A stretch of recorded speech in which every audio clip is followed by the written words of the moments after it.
ambient project. This track is called Lupophora. And hello, and welcome, and turn that off. And let's get right into it. Here we go.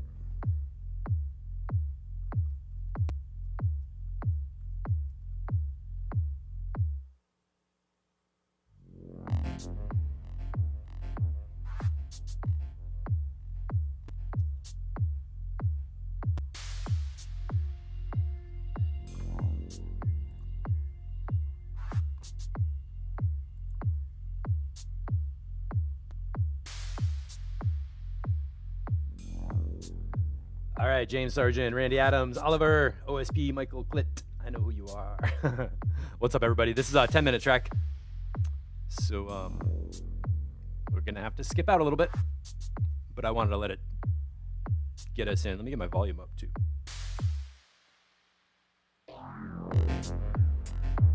Okay, that's me pushing up the master level.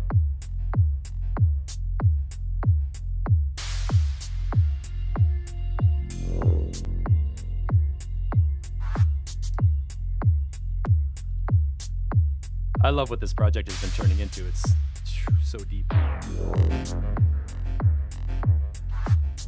Stereo width, dynamic energy, gaps and breaks. Really feeling tight. And Pip Klitt, I think it totally goes with the ambient stuff from before. If this is like the third or fourth track on the project, maybe, and it like leads through and then arrives here. This feels like it's gonna be just deep and solid. What's There's a band I gotta think of right now. They had a song called Master Margarita. It's like something about mushroom.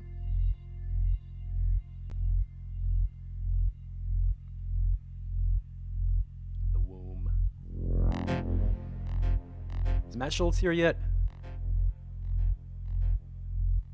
That sub bass reminds me of the Matt Schultz dub techno sound. Yeah, hey, Matt Schultz. Did you say that comment after you heard me, or did you type that before I said is Matt Schultz here? Shepherds. Right here, yeah.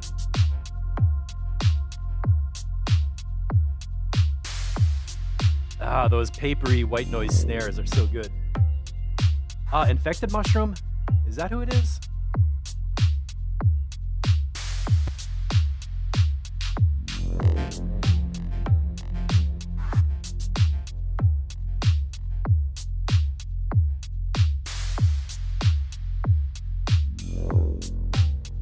It really sounds great. I played this whole thing already through one time when I was getting prepped.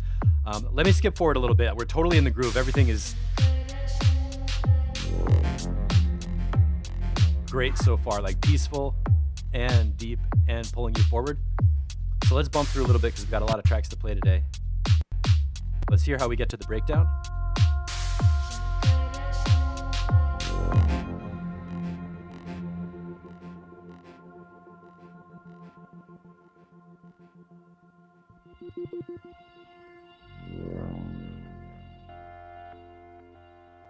Really good use of space right here.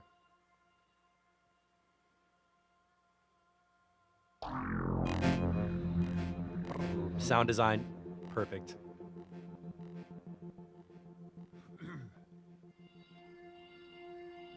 We are the bridge to a greater understanding between one man. Nice message.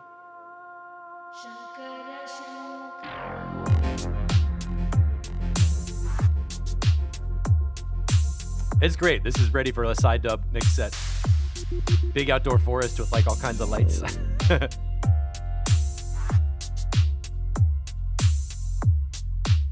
Okay, let's skip forward. Where do we end up? I love those sounds.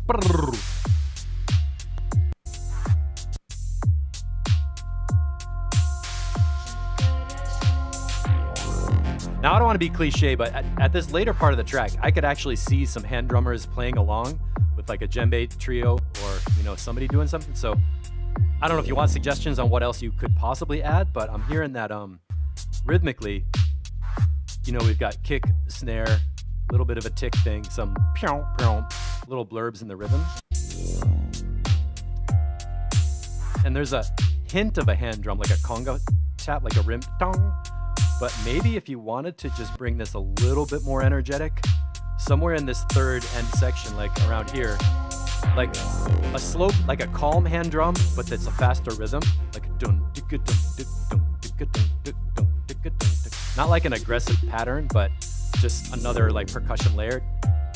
Yeah, like that little conga tap is kind of hinting. What if you drop that whole loop? I don't know. That's an option of something you might do that would totally fit with this like super earthy organic vibe.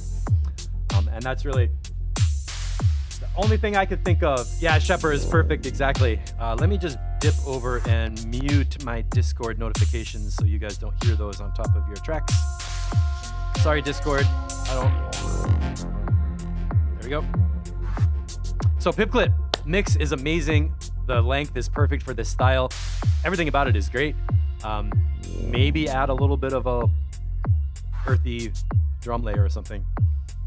And I think it's gonna fit really well with the rest of the project. And I can't even pause that one. I gotta fade it down. Is Maxine here? I'm not sure if there's an update on memories. It still says V1, so let's hold off on that. And now that we've calibrated our ears for, we're going to DJ Waters, everybody.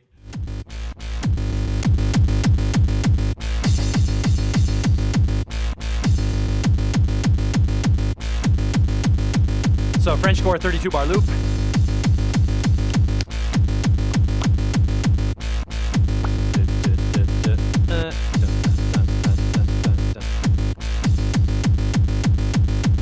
Those are a little late.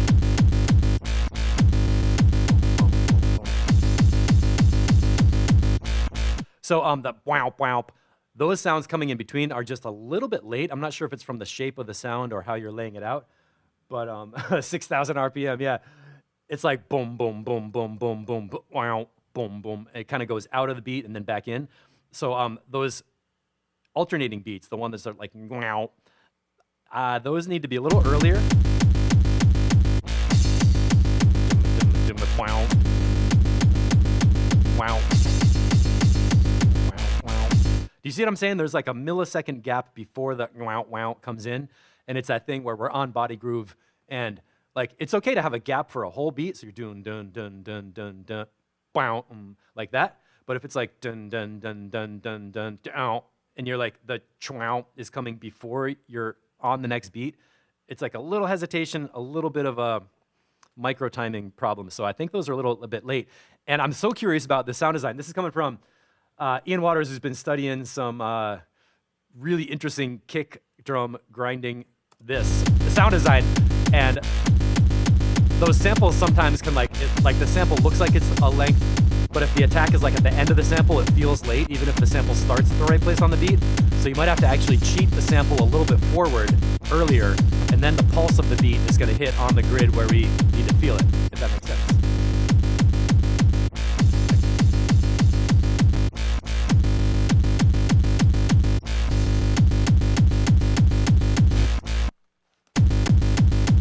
So this is a quick little loop, quick little thing. That's my best tip right now is just get the I don't know, maybe listen to this with a metronome click and hear that the second alternating beat is a little tiny bit late. That'll make that better so it stays in the groove. And then, yeah, let's hear 5 minutes of this with your chopped up storytelling, other little like Alice in Wonderland moments coming through. James Sargent, I'm not sure if you had something. No, all stock plugins, even better. We're gonna have to do a follow-up interview with DJ Waters and get our screen share and Ableton stock plugin kick drum destruction 200 BPM tour happening. Let's go with Mindbender. What I'm doing is going through the Discord channels from top to bottom, and if you just joined us and you're watching on YouTube or something, we're doing comments on YouTube. This is track feedback, playing producers from the Mixotexture group. We share tracks in Discord. Since I'm in screen share, I guess I could just go right over there and screen share to Discord. Let me show current application, boom, and screen share to Discord. So what we have on the side of the screen are these genres. We're doing genre-specific feedback, which means we play the tracks in each genre. People submit house tracks, hardstyle tracks, miscellaneous electronica, there's downtempo, there's DnB. And we go through them and talk about sound design, song structure, and the mix. I try to give timestamps and specific comments of what can be improved if something is a little bit off.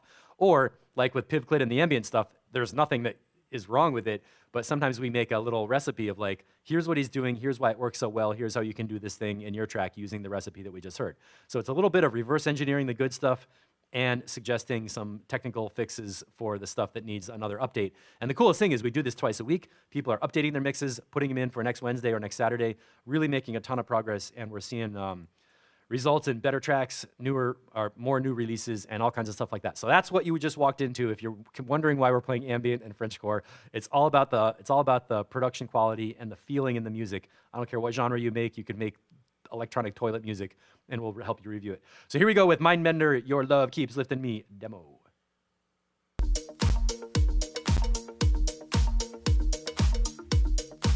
Right away, I'm getting a Donna Summer vibe.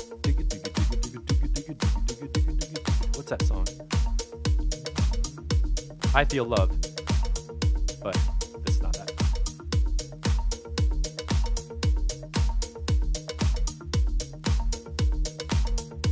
Let me bring up this level a little bit.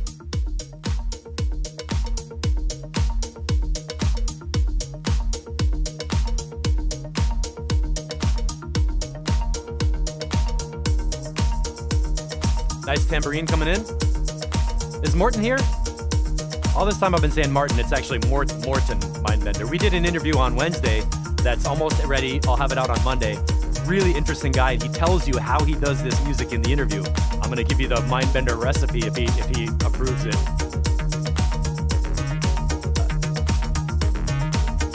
What we're basically hearing is hardware synths, long tracks of tweaking stuff live, and then putting another layer on top and adding some beats. Scott Burke. Yeah, that Giorgio Moroder vibe. Yeah. By the way, Scott, I want to know which one we're playing for you. We got Haze and we got Laced. Are they both new or just one update? Or put on my roller skates for this one.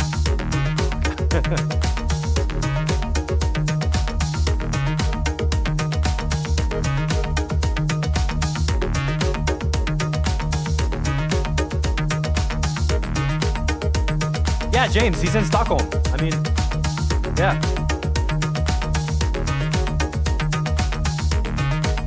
It sounds amazing. He was telling me that he has a strategy for using delay to widen a synth and make it more clear. So instead of a reverb, rewind. 157, that vocal I think could even be a little louder. So Scott, one of the things he was telling me was using delay on synths to get a wider, thicker synth. Instead of a reverb to make it bigger, using a delay and dialing in the timing in milliseconds by hand. So there's a little bit of a drift. And then using that on the arpeggiated basses and stuff so that it's like, the delay is like a quarter note delay that's exactly copying it. And it's like double tracking almost with a tiny, tiny bit of off drift because it's not a quantized hard delay time. This track sounds beautiful, man.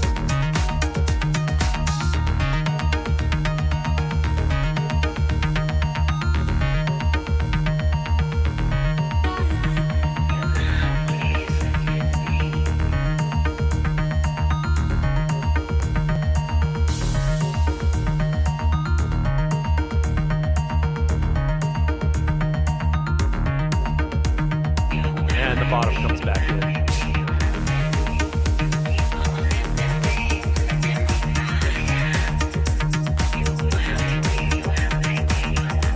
That's like so 80s.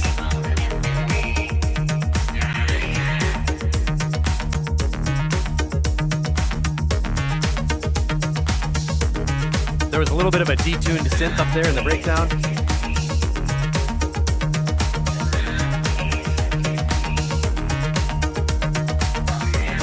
I'm getting hypnotized. I don't know what to do.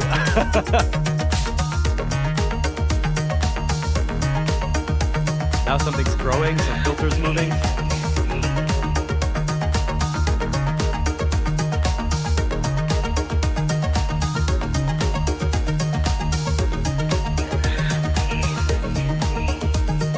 I'm gonna bump it forward a little bit.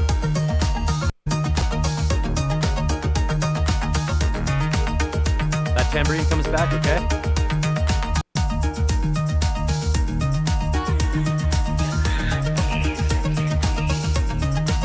little bit emptier, like we're headed towards the ending, which is good, because we are.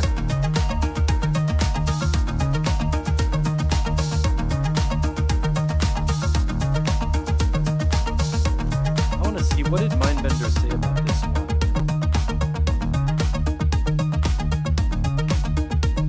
one? Made this track yesterday, this guy. Bit on the disco house tip, not really sure where to take the track from here. What do you think? Add anything, different arrangement or something else? Oh, it's got 1 millisecond, 20 millisecond Haas effect.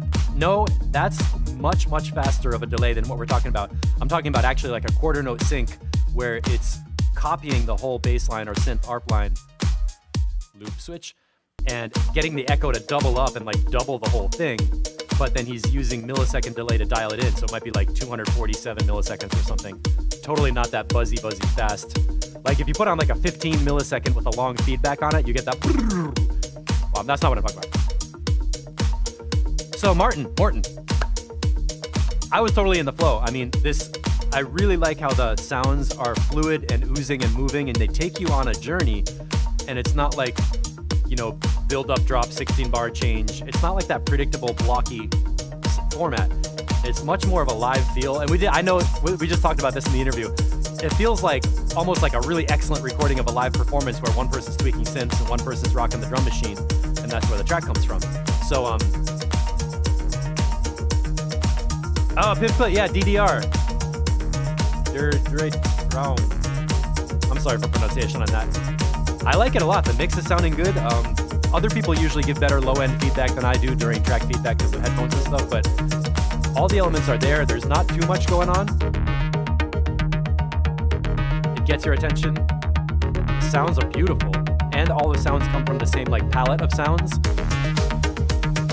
The beats are in place. Let's go back over to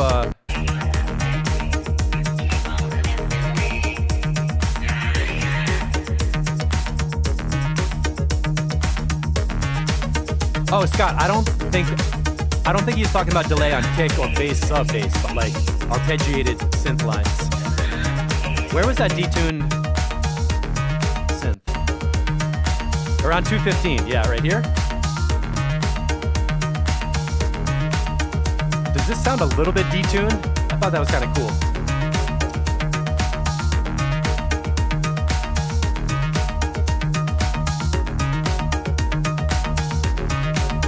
And then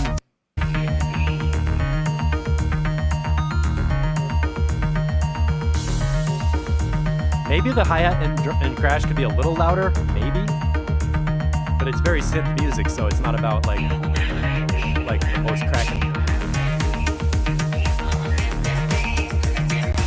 Do you think the high-end percussion should be louder, y'all? A little bit more tambourine, hi-hat, and snare? Maybe a little bit louder? Yeah, it sounds like a detuned ARP 2600. All right. All right, cool. Let's just go through the ending one more time. Fading it down. Because right here, the beats are like great.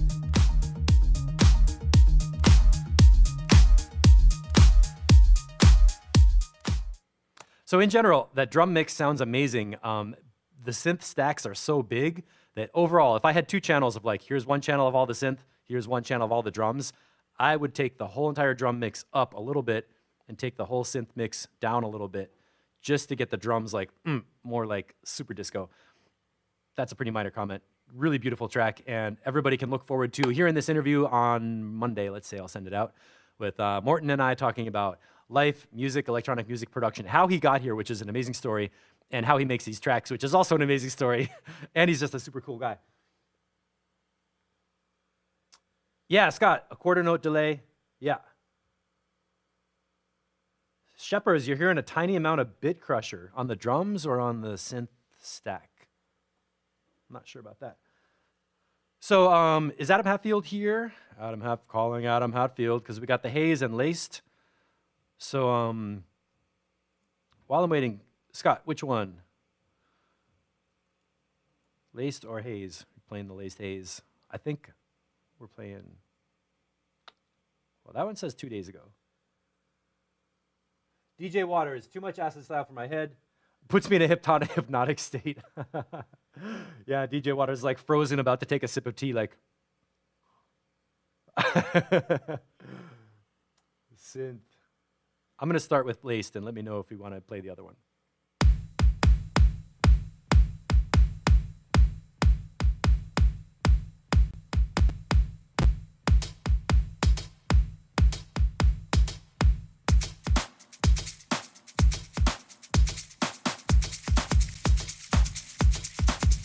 All right, now that rhythm's in there. Boom, boom, boom.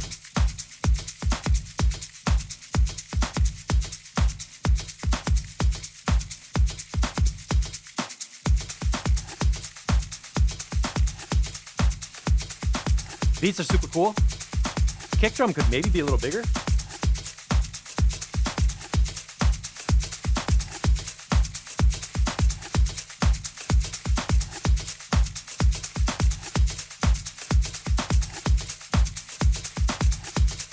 I can kind of sense a hollow space where the bass line and synths are going to come in.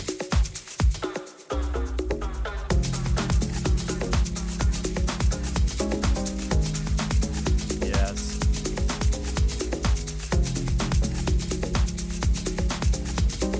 Turning this one up in the headphones.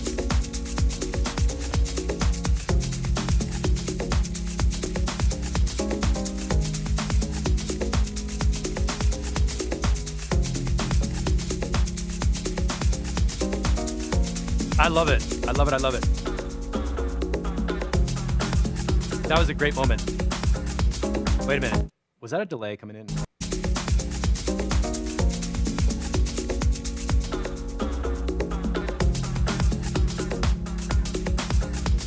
Okay. Recipe number 1 for today.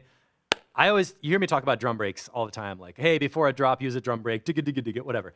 In this case, instead of a drum break announcing the end of a section and the beginning of a new section, we have a different synth that comes in and plays a percussive part, bow, bow, now, and then that is like an alternate, like an A-B thing. Kind of like DJ Waters was doing kick drum, alternate, kick drum, alternate. It's a little bit like that. So you can use like a little synth thing that goes bow, now, now. And he didn't just throw in a contrasting synth sound, but he put it into a delay to carry over the drum break function or something. Let's call it like the announcement or the signal sound, the turnaround sound. And then putting that into a delay. That's the tip I want to point out, is when you use a little sound to signal like we're going into a new section, could be a reverse crash or a drum break or something, or, you know, get ready or whatever. If you put that into a delay and the delay keeps going with a long feedback over the next section, it just sounds so cool like we just heard.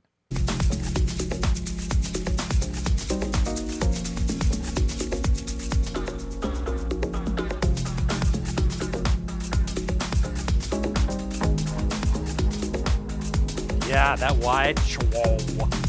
This is so cool. What? Last week we were talking about this being harmonically complex and kind of cluttered.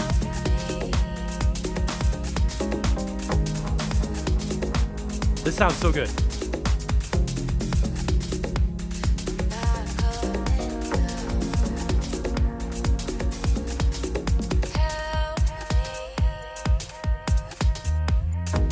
That sub, I'm turning up the low end.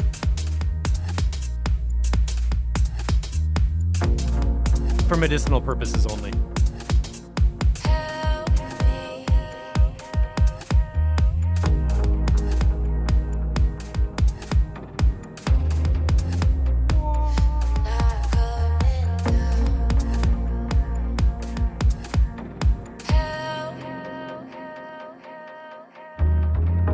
That sub is so big and gooey.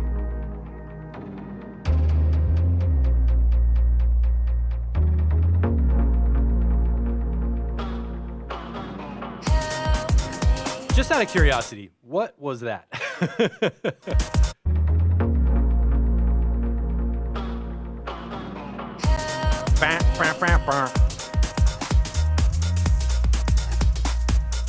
Okay, last time was quick test. This time, this sounds great. I love that low dub bass thing with the, this you could like, You could mix this with a house set, but it has a break feel. And the hand drum, it's rhythmically so much like.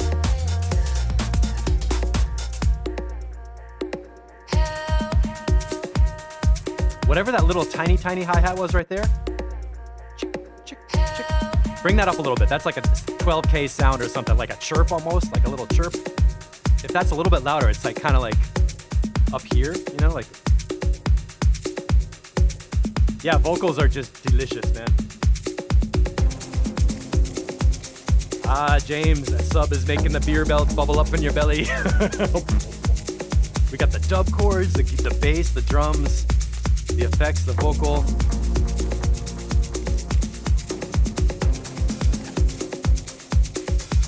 And this is so danceable right here. Everybody's just like, yep.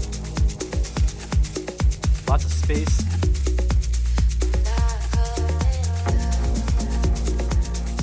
A little bit of a smoky voice, like a raspy, like, it's perfect.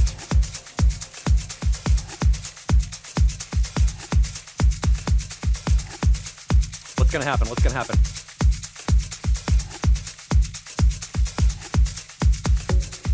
Okay, right before 420, so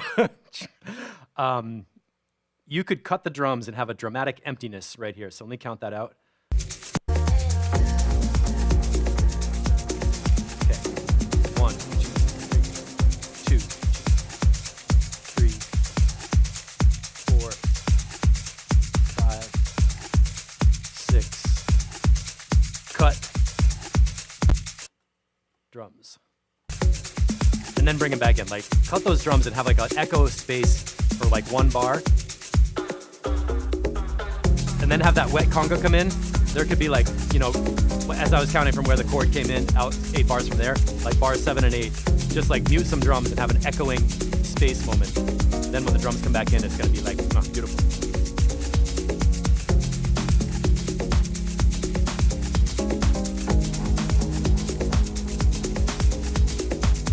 That clap maybe could be a little louder.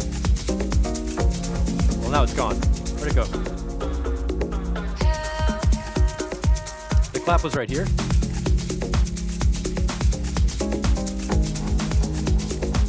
Just a little, it's like a kind of a boxy clap. If you just go to like 2.5K and put an EQ boost, that'll function as making it sound louder and crackier, like a little bit. Love these drums. And the dub chords, of course.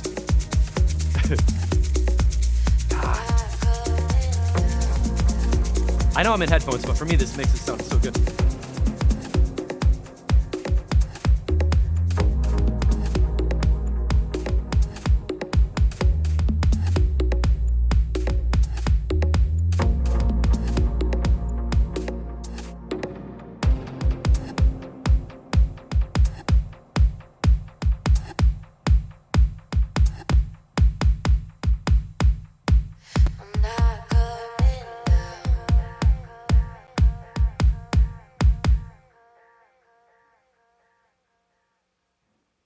Yes, man. The first minute, let's talk about the first minute. Easy, straight up, mix it like this. That hi-hat right here, I was like, what? And then this part, I'm kind of not, if I never heard the track before, I would not quite know where it's coming from. And now it's like, okay.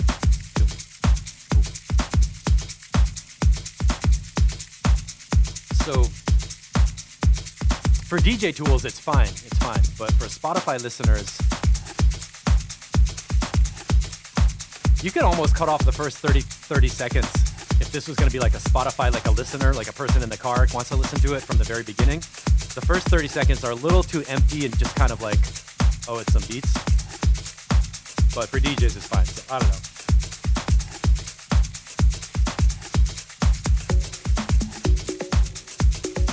And then at 56, boom. Okay, so 102 is where it feels like the track starts because there's a harmonic thing. Personally, I think it might be better to pull in that dub chord earlier to give us some kind of sense of the harmony and the fact that there is music and it's not just an only drum recording. And nobody's gonna think it's only a drum recording, but you know, like when we first heard the beats opening up, I said, oh, I feel like there's a hollow place in the middle where the harmony can enter. And I was kind of waiting for it to happen.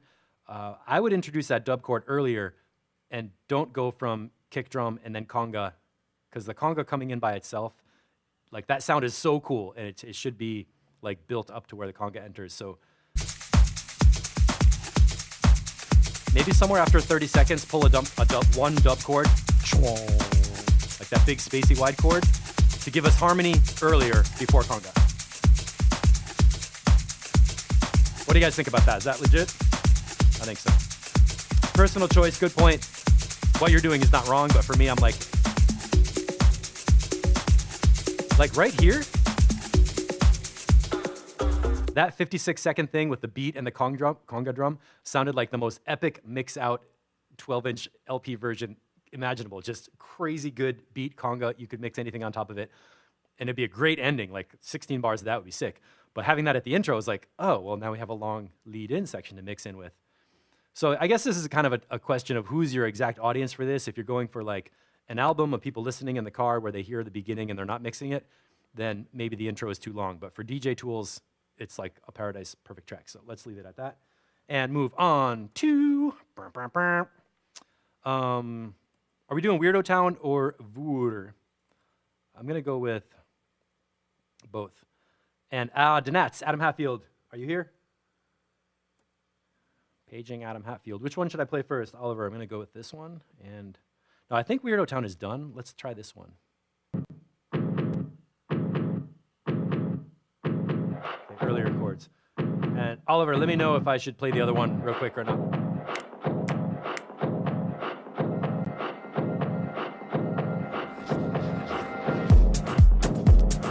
This track's been making me happy for like 2 weeks.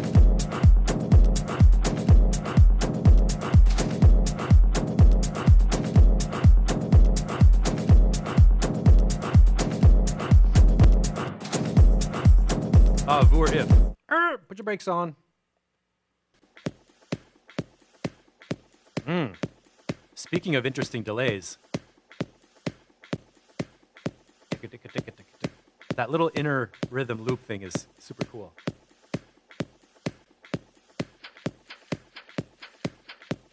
Okay.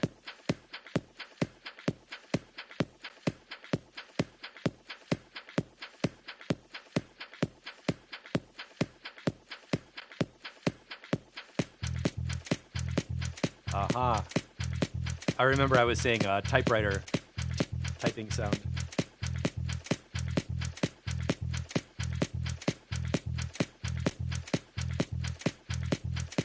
Yeah, Scott, that track is like 99% done. It's so good. I want to copy that one.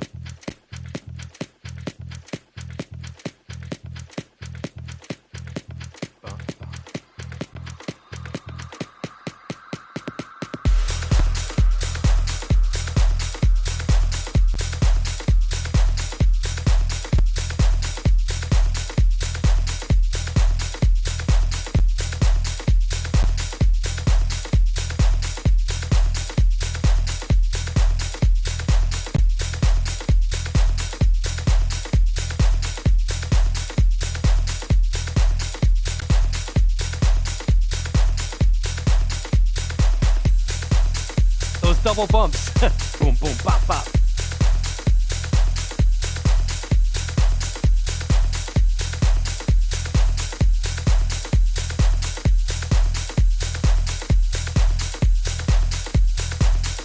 I like how this track just gets to the point. It's like, here's the beat, right in your face.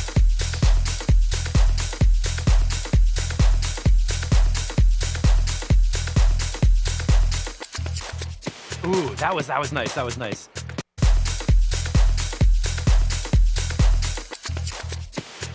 It sounded like it was reversing and spinning up and widening as it went. How did you make that effect? That was cool. Now we're back. Again, a long delay hanging over a transition. Oh. Okay. I'm gonna pull a couple things together. So at the transition, we went into an empty, the beat dropped out, and we had like a reversed kind of a sound that went up in frequency, like a high-pass filter kind of thing. Then there was a delay carrying one echo over into the breakdown like we talked about before, with a low-pass filter darkening the sound on that, which is a great transition because it pulls you down a little bit, like, okay, we're waiting. Not down like I'm going down, but like it, you know, you're like, okay, I'm pausing. And then just as that delay tail was fading down, the vocal faded up and like kind of cross-faded in the, like the background. Let's go through that one more time.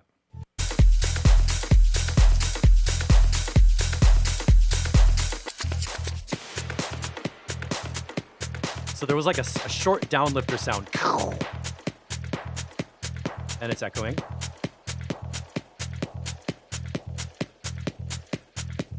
And right at 8 bars.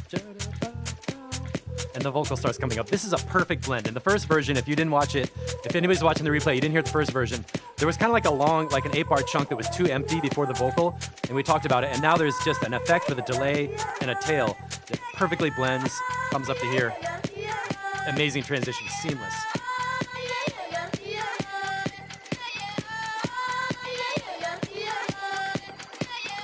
Those little LFO twirls. Okay, and on the topic of transitions, I'm pausing to pull out great things that are working really well from this one. To get into the beats out of this breakdown section, there is a little LFO twirl. It's like that we talked about making that louder, and now it sounds great. And then there's just a little rhythmic variation that goes boom, boom, chickum, boom, boom. So when you want to make something that goes, when you want to make a signal for a transition that says, here comes the drop, right? You could use a white noise riser, you could use a reverse crash, or try doing something a little more creative with like, you know, a high-pitch synth with an LFO modulating it going, and a little bit of just a rhythmic variation with the beat that's about to drop, and then you don't have to paste on a predictable white noise riser. There's the LFO sound, the synth. Sounds a little bit like FM synthesis. Yeah. Oh, Morton, we just played your track. It was really, really good, man. You're gonna have to watch the replay, but I talked about it. It was great.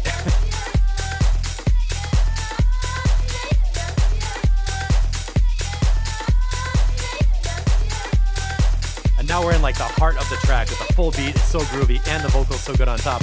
And I really like how that vocal takes it to a world music level instead of just a limited, like, super clicky techno level.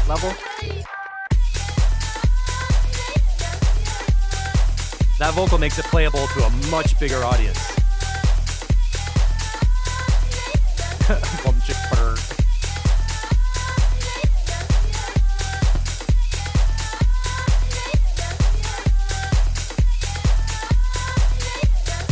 There's a lot going on, but it still has simplicity of just like boom, boom, boom, boom.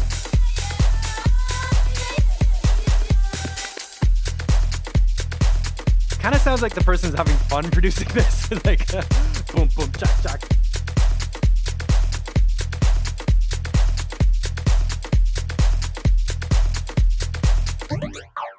There we go.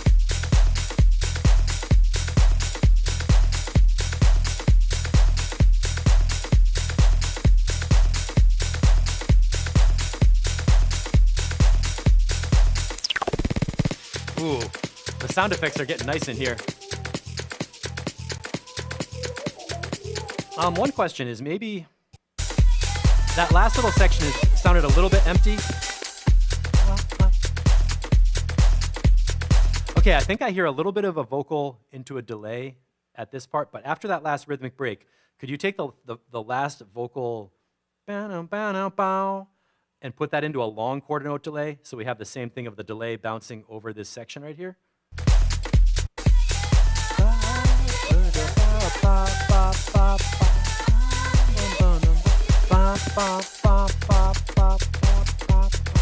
Like keep that voice bouncing on, you know, maybe quarter notes for like another 4 bars or 8 bars to do that same thing of a delay tail that extends over this rhythmic part. Might be fun. And then when you get to there, it's like, now we're in a cool thing here. So let's go through another build-up, vocal, swirly, high-pitch. High-frequency sounds are great in transitions because they get your upper attention. That's why crash, white noise, that's why they work, of adding high frequency.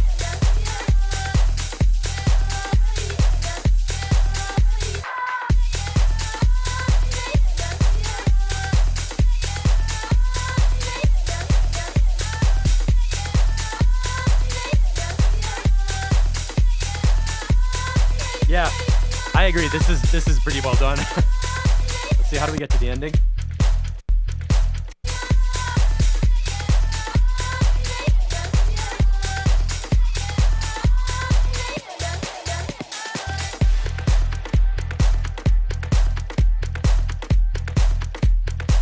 right there, that delay could be a little louder where the vocal is trailing off. Randy Adams wants a single stab or chord sound. Could be. And now we're solidly, this is great. There's like a whole nice rhythmic minute to mix a new track in on top. Dance floor is gonna be loving it right here, so they're not complaining. What do we get?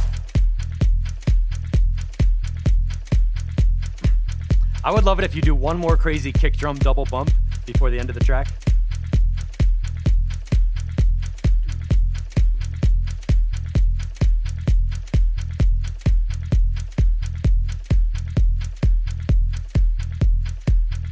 Boom, boom. Maybe I don't get one more double bump.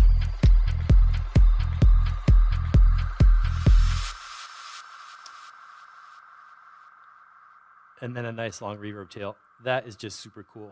So we're not going to do Weirdo Town. Yeah, there is space in the mid-range for a chord stab kind of thing, especially around here. After the vocal goes out, we have a chunk of space before the next little breakdown. Maybe around 4 minutes, you could have a dub, chord, stab, stereo character coming in. But honestly, it's not missing it. It's just like there's a little space to add it. And a well-mixed track is going to sound spacious, where you feel like, oh, I want to play a flute solo on top or something. Like it's good if a track has enough space to make you think of adding something. So let's move on. We got Shepherds, Caesar. I like to play tracks from people who are here. So let's do, we're moving into the techno universe. And then Ben Hunt. Oh, that Ben Hunt track is cool. Danats, if you're on, let us know. I don't want to totally skip Danats. We're not doing the Haze. Are we doing Memories again, or is that the same one? Let's do Shepherds. Dubstep was intended in the beginning, but it just wasn't working well. Okay. Shepherds, is this the right version? I think it is. Patterns.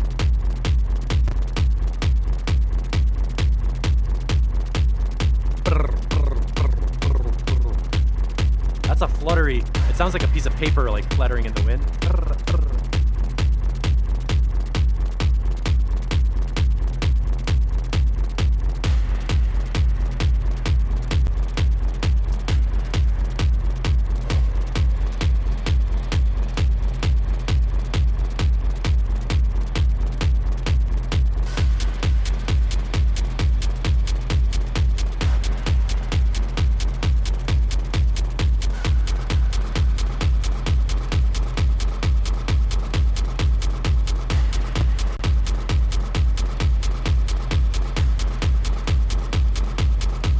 A little bit of an insect kind of vibe in this one, right? Like the rumble sounds better on this one. It's more of like, here's the kick, there's a rumble around it, but it's not like the rumble isn't like eating the kick drum, you know, like oh.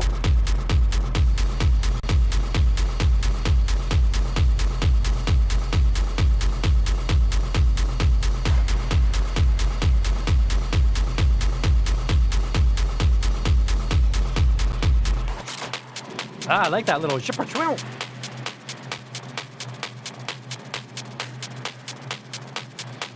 All right.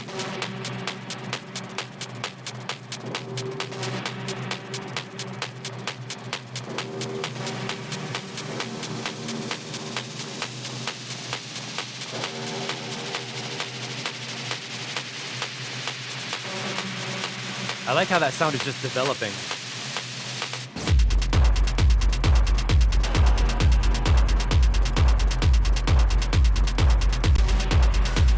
Nice and dark and techy.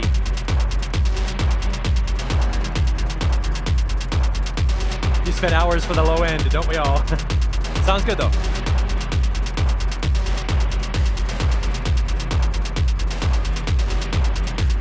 I'm gonna put this in the speakers and go for a coffee refill. It's about that time.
Yeah, man.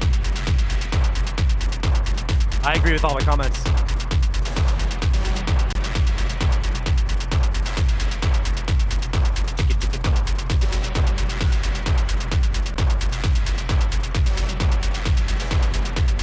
I want to rewind to just how we got to this section, because that dropped while I was coming up the stairs. This is coming down.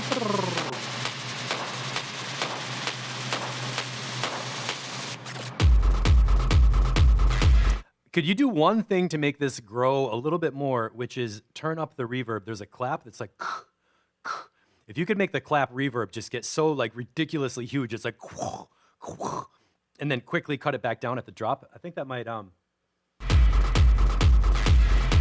be fun, you know? There's a clap.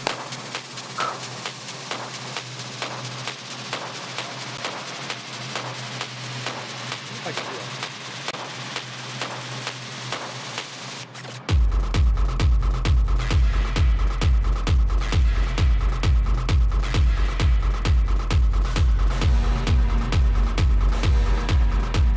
Just an idea. And let's skip out a little bit just for... Yeah, Shepard is making a lot of progress, and the low end feels really tight, arrangement-wise. Going through interesting changes. Was there a little tiny slurp? Hey. Oh, I was experimenting reverbs. There was a little tiny slurp thing. There we go. A little tiny turnaround like zoop right before that. That little thing, zoop, that could be louder. That little high frequency zoop to be a transition sound. Yeah, cool. The hi-hat swing is really groovy and so fresh on top. It's like crispy, like clacky, like ticka, ticka, ticka, ticka, ticka. Just in the nicest place in the mix compared to the lows.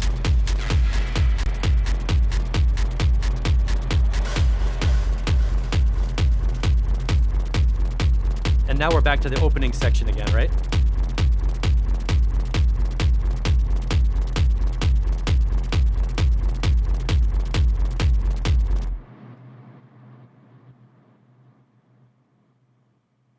Like it's echoing off a mountainside. Let's just review what are the opening. Now I'm going to ask the question, what are the opening sounds we hear and what are the last sounds we hear?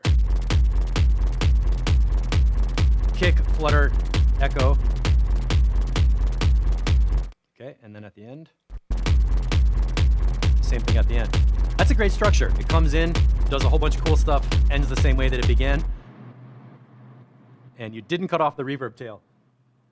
So if anybody's making tracks that are just like a simple groove and you're not sure how to create a song out of like an 8-bar loop, one thing you can do is start with just really simple layers, like the minimal thing you need for a rhythm, like kick drum, snare drum, hi-hat, whatever your basic groove is, start that at the beginning and finish with that at the end. And then in the middle of the track, add a few more layers, cut out with a mute, do some effects, drop everything back in, and then build it back down to the simple elements at the beginning. And the key thing that I'm trying to take away here is if the ending is the same as the beginning, that's a really basic song structure that tells people when they get to the end and they hear the same stuff that was happening at the start of the song, somehow it subconsciously tells people, oh, we're at the ending, get ready for something to change. It just works like that. I don't know why, but it's like a circle, like arriving at it. So actually, if you loop the track, when the ending sounds like the beginning, it sounds like the track just starts over, and after a couple times through, you can't even tell where the beginning and the ending were, because the end is the beginning. Not to get all deep on you, but it works. Randy, double or add another kick layer. What's up with that? Are you hearing? Morton is saying, this is how hi-hats should sound, if you ask me, dark and dusty. So Randy, what are you hearing? A double or add another kick layer? Do you want a more like a high frequency crack, like a sharp or do you want a more sub kick layer, or just like literally double the one you have to make it louder? I'm curious what you're hearing that led to that comment. And while we're waiting for that, let's go to Sescarel, C3 Skay, Dark Descent, and this is another little thing off the techno list. I feel like we're about to get a freaking McDonald's ad. I hope not. No, okay, good.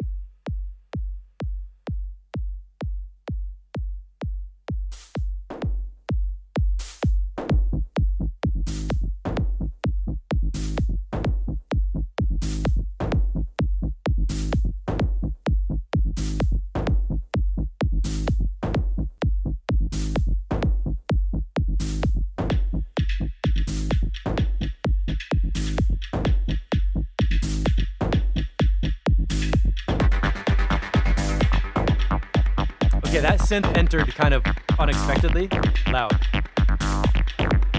But I like the acid screech going on right here.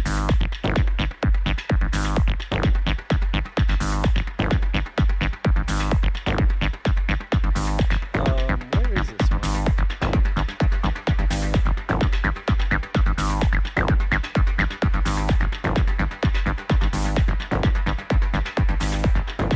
Oh, right, first track on Analog Gear.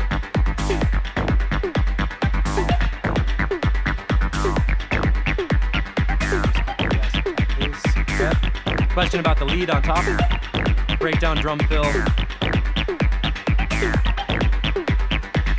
It definitely fits in this category, don't worry about that.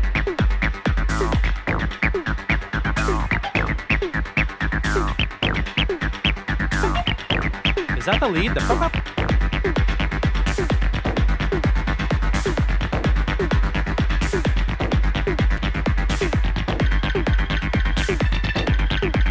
Is that the lead you're talking about? The new lead?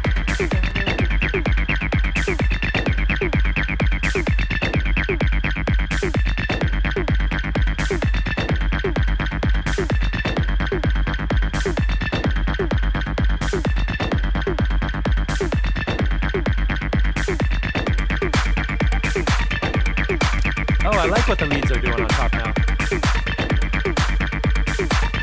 I think the clap is a little too loud. Maybe the kick drum could come up. The clap come down a little bit. And that little tiny hi-hat needs to be louder. Because that lead is like, whoa. Yeah, sounds are nice, super juicy.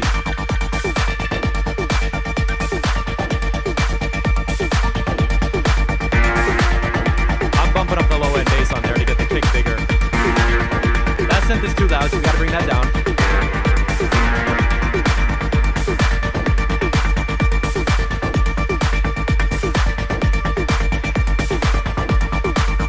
If this was a hardware live set, I would definitely want to have a compressor on the whole 2 mix to get those loud synths to just be leveled down.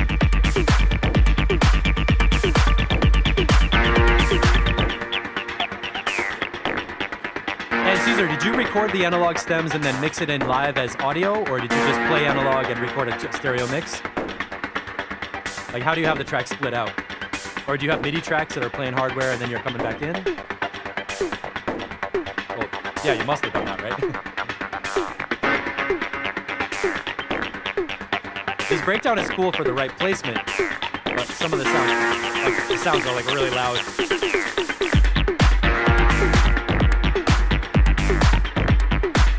For the drum parts right here, I think that fast hi-hat could keep going. You could use a fast hi-hat layer.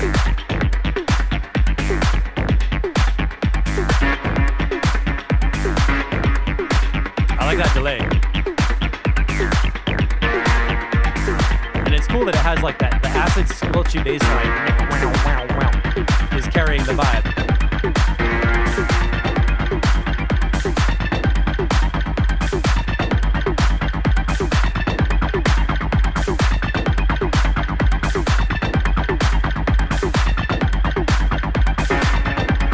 This kind of feel with the track, like a back and forth. Boom, boom, boom. And it feels like I could use a hi-hat to make it more like to get it like an up and down kind of thing, because it feels like a dub pulse to my body.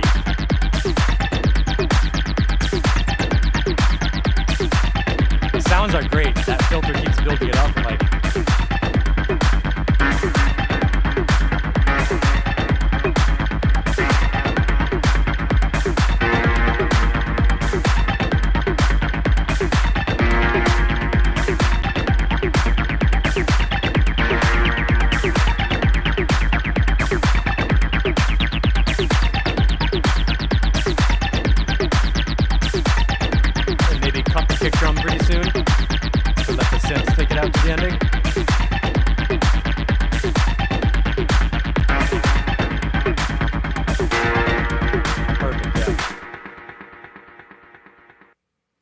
All right, cool. So the overall notes are the kick drum should be a little bigger because the synth stack just gets bigger and bigger and bigger. So the kick drum needs to have more bottom and anchor the whole mix I would really add a hi-hat pattern. So instead of just like a kick and a clap, have like a have that going on. So there's like 3 elements in the drums. There is that one open hi-hat.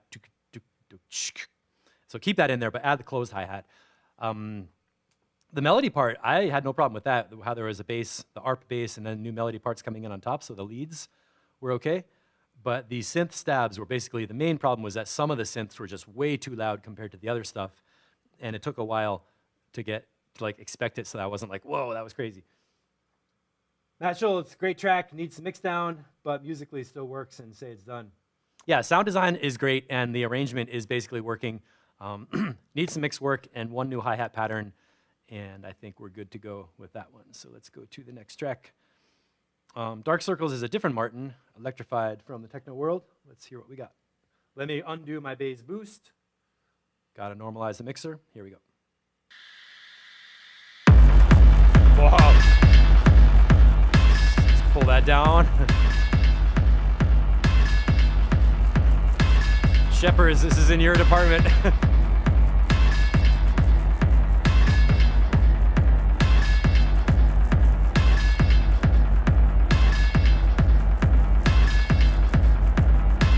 I like that high frequency thing on top. It's like it's moving in the stereo field a little bit. This hi-hat could be a little louder. This is a good example of where that hi-hat just adds a constant rhythm that helps.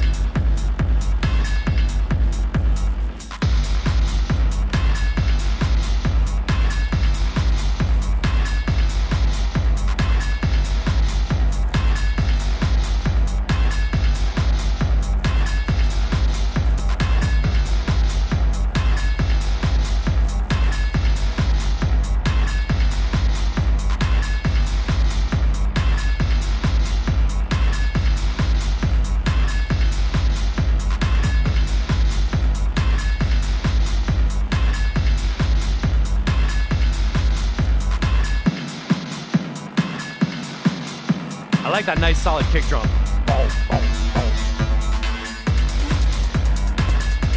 What was that effect tweak right there?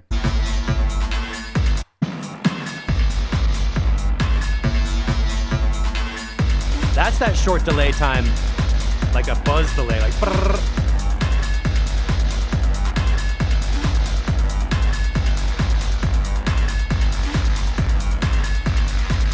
It has a nice aggressive energy. There's something that feels far away. I'm trying to put my finger on it.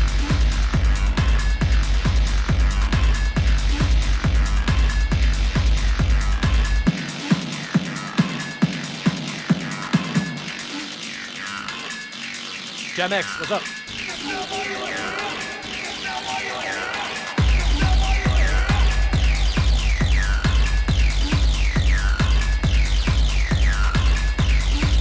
Now we have another acid bass line, or lead, mid lead, that this one feels a little more dry.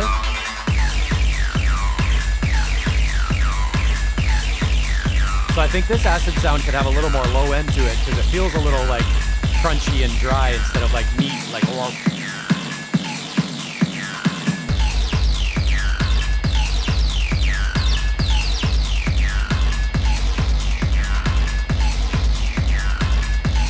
Check this breakdown.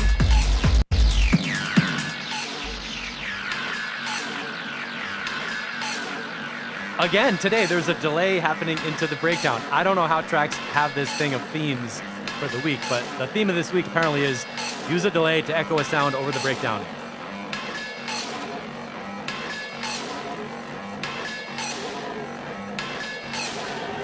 Big reverb, that's good.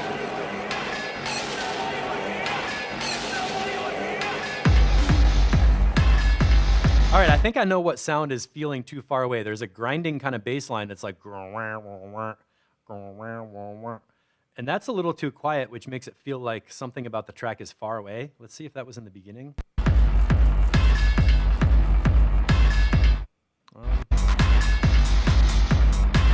It's in there.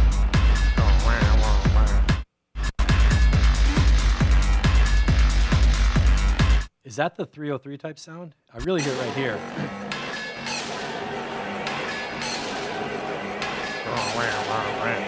I think that part could be louder.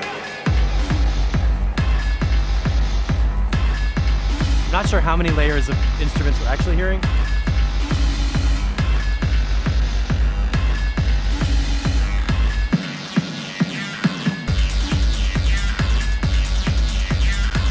Okay, I'm gonna skip forward.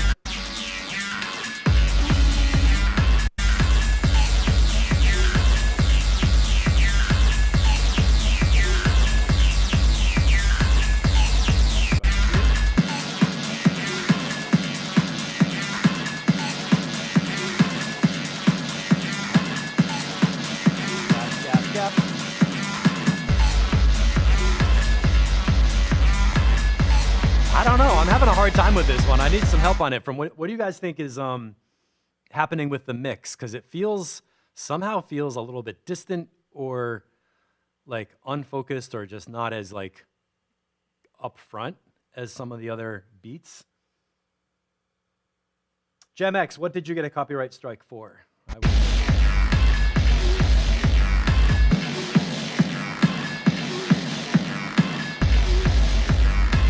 Because this has all the right sounds to be like this great big techno track, but somehow it feels like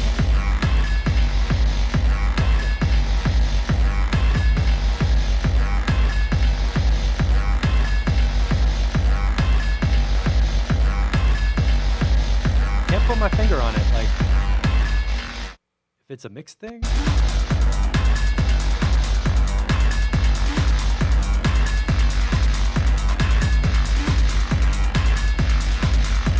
Okay, one of these, that metal clang sound is louder than the other percussion.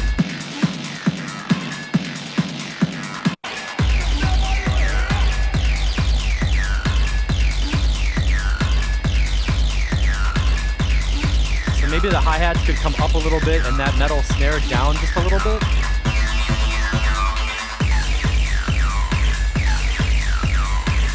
This part is super energetic.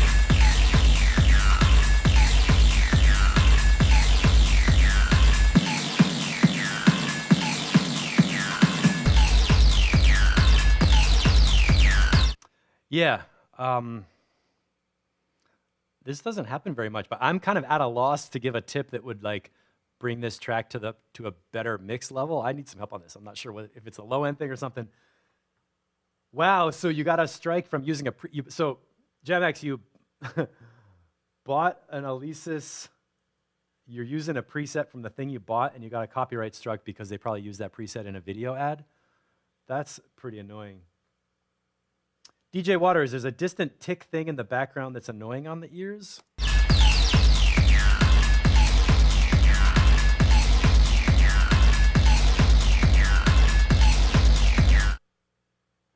Matt Schultz, send the 303 to a reverb just a little bit. It's got no room, I think. My first impression of the track was that it felt kind of like the mid-range was like dry, sort of not like dry as in absence of effects, but dry like missing low mid-range.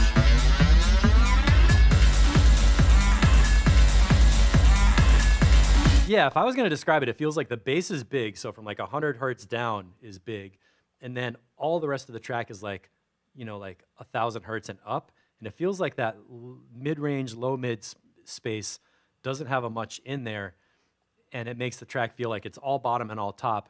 It doesn't have that warm middle thing. I was hearing that one kind of grinding bass line that I thought maybe could get louder, so maybe if there was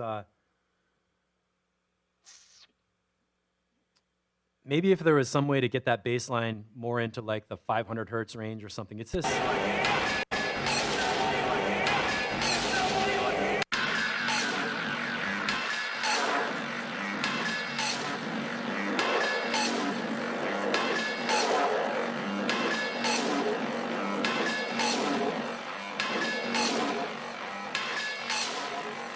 let me just play with this.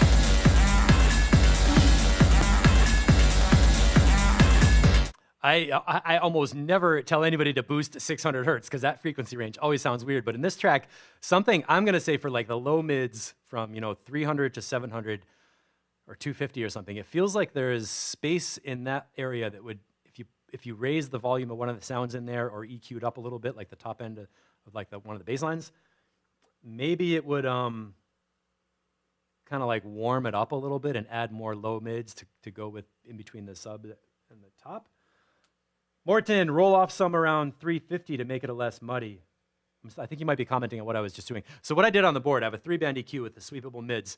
I cut the lows, cut the tops, boosted the mids, and swept around in the mid-range to feel where the low mids could use a little bit more like oomph. And then once I boosted that up, I brought back the highs and the lows. So there was like, instead of like a happy face EQ where you boost the top and boost the bottom, I did the opposite where I boosted the low mids and took the top and bottom down and then pushed the volume up to just experiment and see maybe is there more bass line in there that could come up a little bit in volume or something. I'm not going to say that's the right thing to do, but it was an experiment. And that's what it's all about, to play with sounds. So play with that one, Martin, Dark Circles, and see if you can maybe bring the bass line up a little bit and add a little more low end to the 303 sound. That's kind of how I would get there. So let's go with Ben Hunt. Yo, you guys, dissing the tube. Morton, yeah, like the tin can sound of this one. That's a good way to say it. It feels like kind of hollow. I don't know. Anna, let's get this one going. Take this down just a little bit. Anna was in the ambient part up top, right?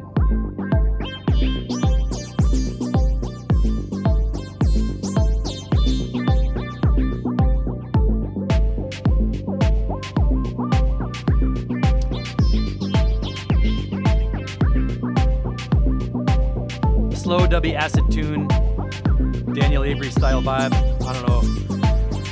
Daniel Avery, I don't think. But looking for arrangement and mix tips, okay? I played this one when I was downstairs, and I really enjoyed it already. I like how that lead is coming and going in volume.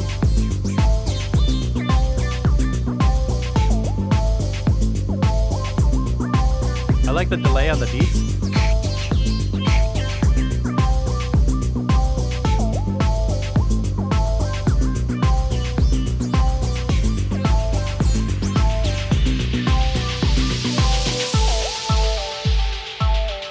That's a good sweep.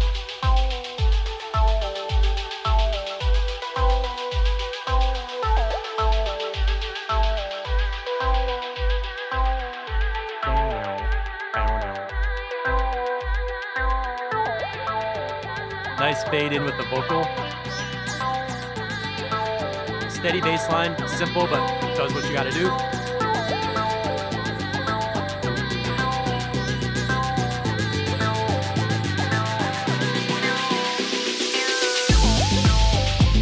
Really nice epic swell coming with the beat back in.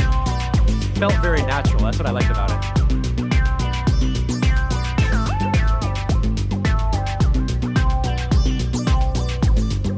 Arrangement-wise, there's a sound you can start to pull down right here. Bow now, bow now, bow, bow now, bow now. That sound has been in for a long time. If you just filter it down a little bit and kind of let that would pull the volume down a little bit, make some space for the lead to do something. Exactly, right here when that new pad kind of thing comes in. Have that just come down a little bit to make space for it.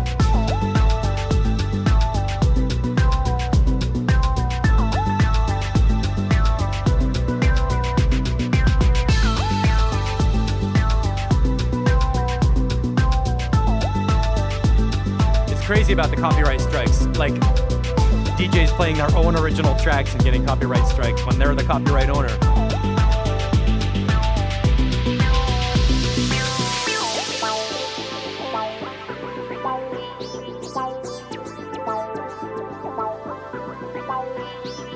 Do you think this bass line could be a little louder right here?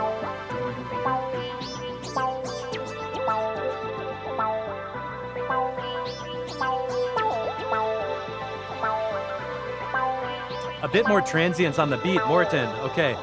I was just gonna say the beat could be a little louder, but yeah.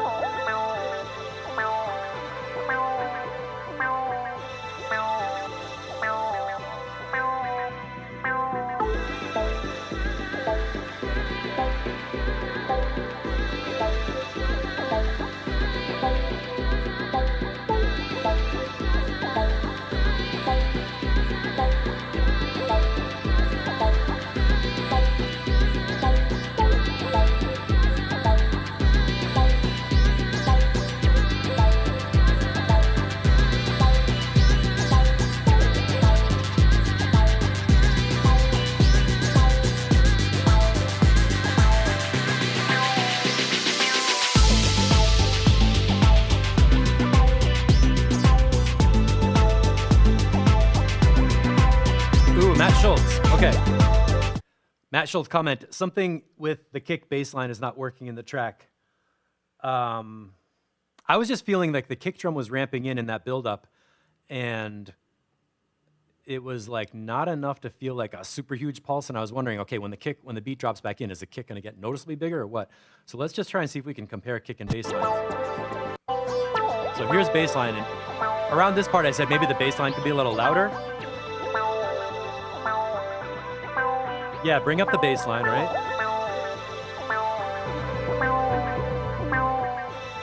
That's me with the EQ. Now there's a build-up coming and the kick drum comes in to fade. The kick feels very soft and like, whoa, whoa, whoa, right?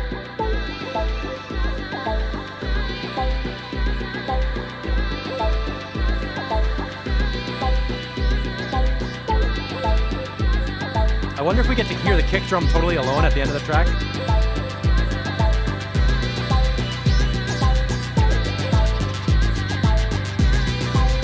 And then like when the beat comes after this, I want the kick to be noticeably bigger.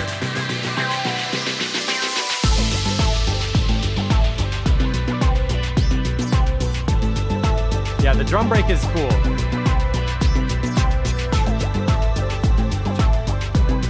Let's skip forward and see if we get a kick drum by itself.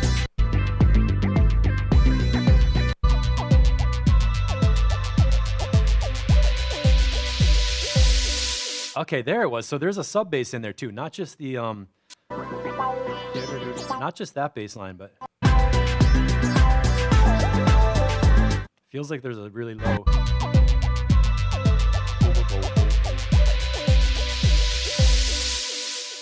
I might try to solve this with a little more high frequency on the kick drum. Morton said something about more transients on the drum beats. If the kick had like a, like, you know, that 2.2 kilohertz kind of point on the front of the kick drum to really tell you like the kick drum is here. Maybe the kick drum could be a little shorter in duration. It feels like a very round, like oof, oof kind of a kick. But the bass line is pretty constant too. So if you have a long duration kick drum with a soft shape and a bass line that's you get this low end that's like and maybe you could fix it with making the kick a little bit louder, but I'm thinking of just some detailed mix notes in the lows.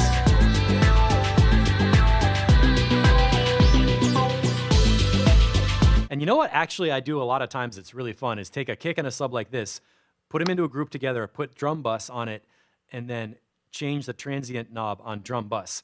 And that somehow can magically like if you hit the compressor switch and get that volume jump and that like kind of gluing it thing, and then change the transient knob a little bit, you can really get the front end of the bass like attacks to come through better.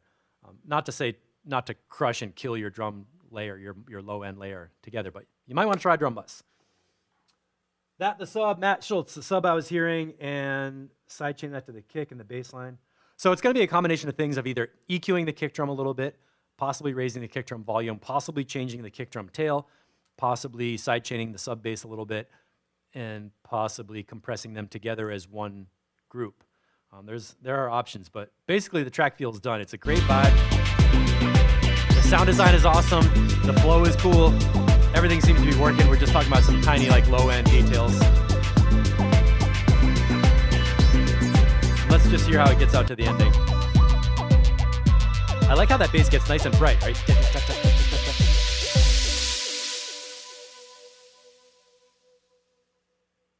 And a good ending in the tails. Okay, so it's only 1:20. Seems like we're doing all right. Voodoo Wax. This is coming back from our friend Etienne. And let's see what we got with Acid Fleury.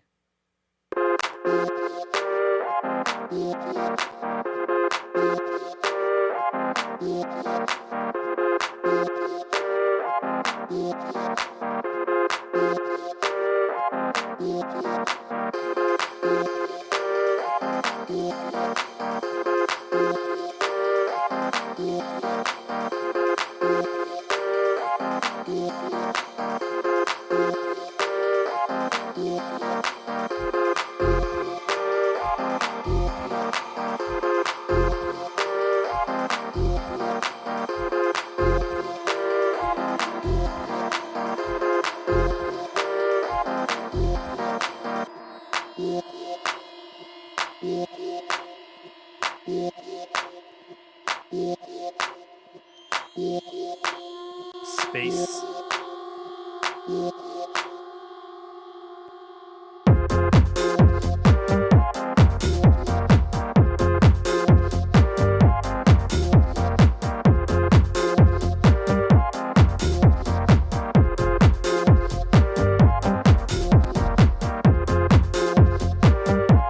Oh, DJ Waters, have a great set tonight.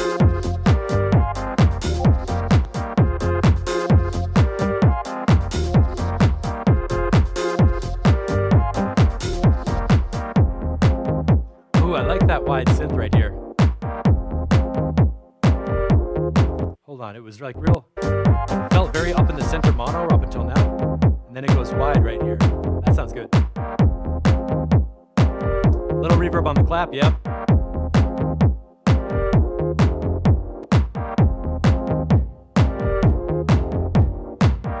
That was me.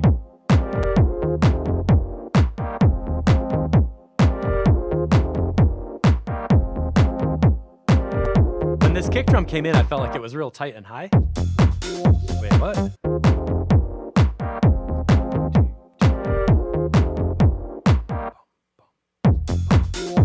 That was a little too empty of a gap.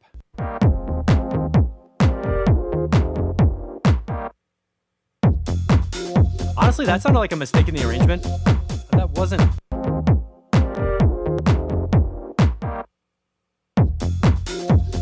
Too empty. That sounds like something is actually like an audiophile mistake. So if that was on purpose, put a reverb or something across there, or maybe check your arrangement and just make sure, because that honestly sounded like the actual audio files were sliced and there was something missing.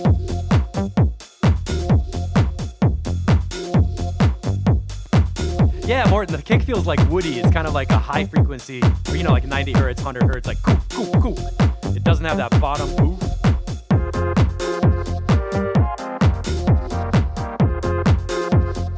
I like how the synth parts and the bass line are very like interlocking. Dum bum bum bum bum bum bum bum in the bass line. It's got like a bouncy feel.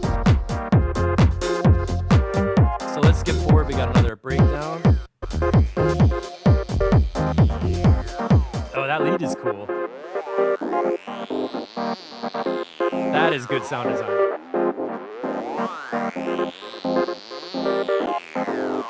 What did that sound come from?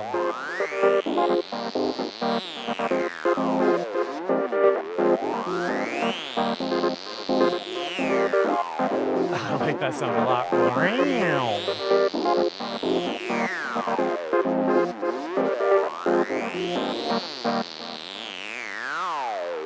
This is my favorite part. And again, theme for the day, use a delay to get a transition into a drop. That filtery sound is super cool.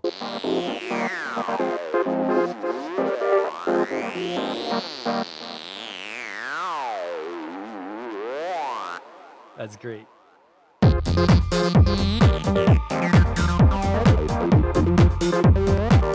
right.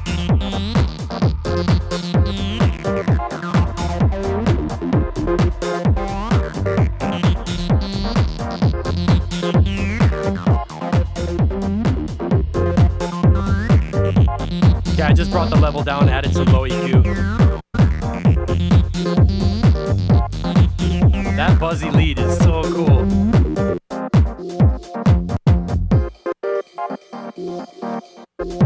Okay, so the general notes are going to be get some more low end in that kick drum because it's holding the whole bottom end, and that needs to be goof, goof. This lead synth is the high point of the track, absolutely. And I would like to hear it do that same thing over this section.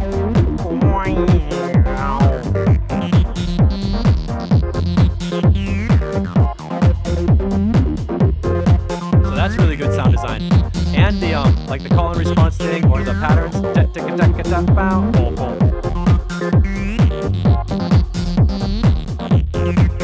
Right here, this part of the track is just like totally in there. The beginning was a little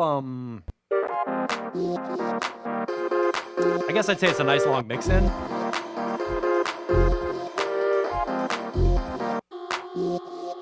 Yeah, that's a minute.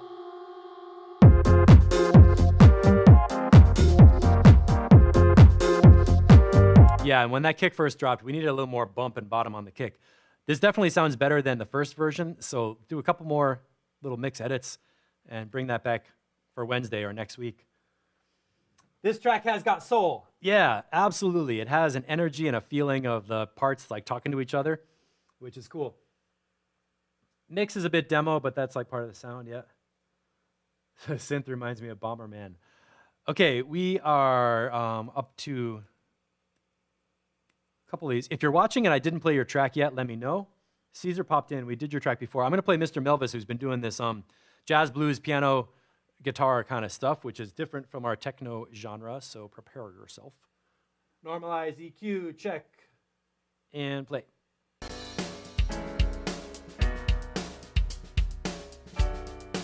Yeah, Matt, that last track is a little raw. Kind of goes okay with the vibe. Maybe layer a second kick. Etienne, gotcha, right?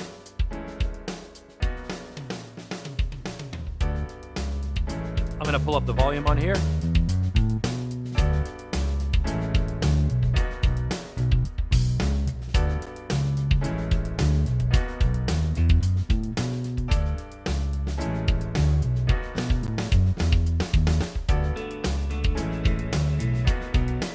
Swimmy guitars.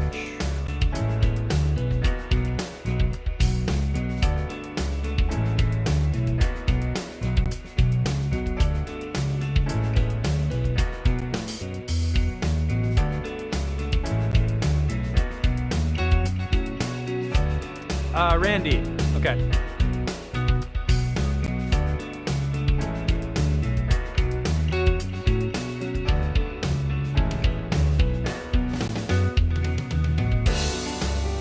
Got that crash.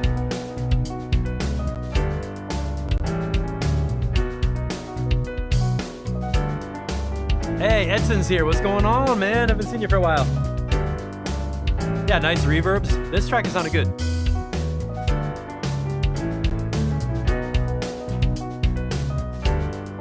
It's like jazz brunch kind of music too, like a chill out Sunday set.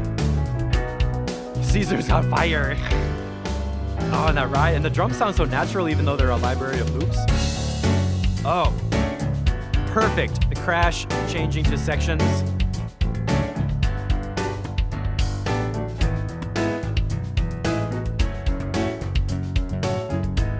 I can hear the piano totally well. Stereo toms.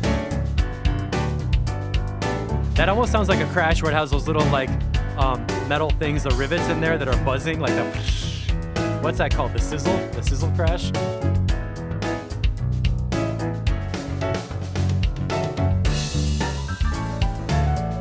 Bringing in the solo. I mean, it's just enjoyable music. This is like music that anybody in the world could listen to this and they're like, yeah, you know, it's like music, not like electronic music.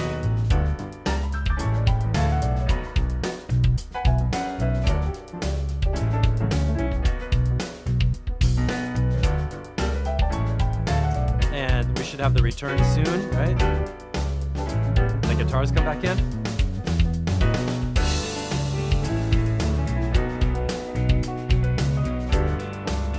Totally, it's much smoother, and it clearly has like that middle section.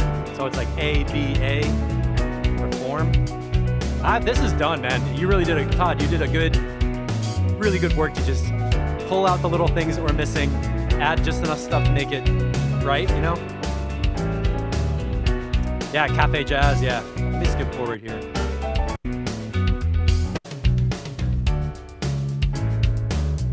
How do we get to the ending?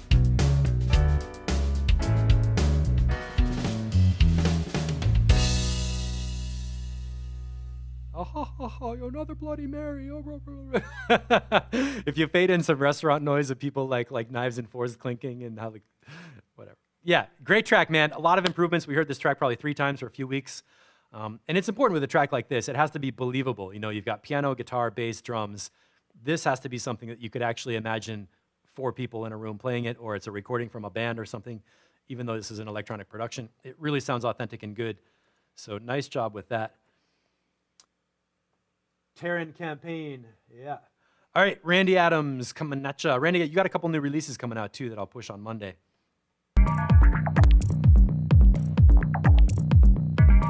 Instantly, that bass.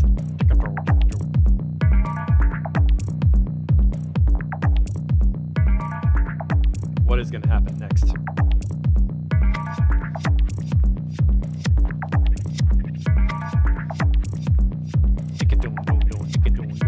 That's the rhythm.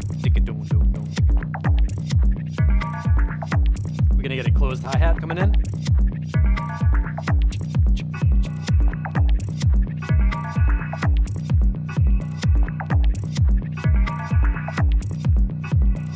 James, are you talking about the mids on this on Randy's track or on the last one?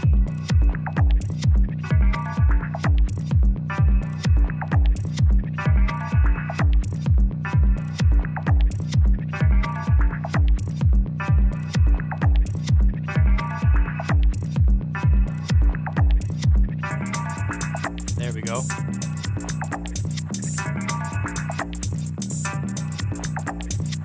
Oh, that's a cool swing on the hi-hats. I wasn't expecting that. And here we go. Okay, so we need a little transition sound before 1:15 to kind of add a little like, here it comes, zhunk. That might be a good place for just use a kick drum. So before that comes in, have it do boom boom, something like that. The swing. Boom, boom, boom, before the kick starts, right?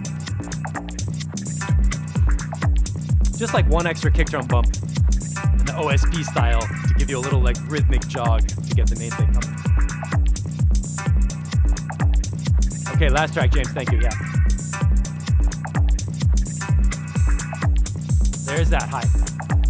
Definitely, percussion's really clicky and good. I like that.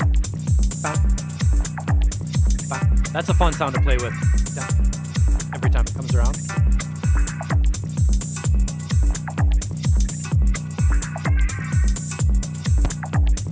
Nice rolling bass too.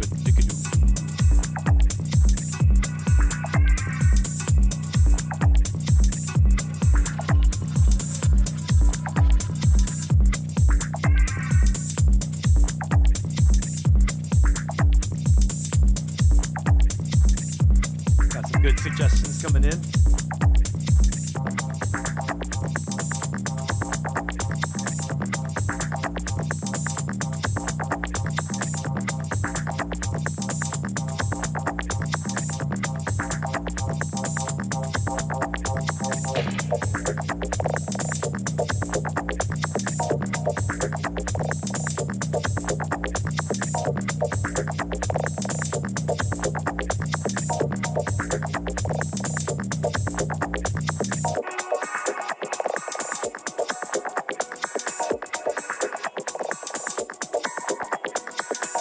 I like the chords. Bum, bum, bum, bum. Maybe a little louder with those. Boom, boom, boom. Yeah, those chords are great.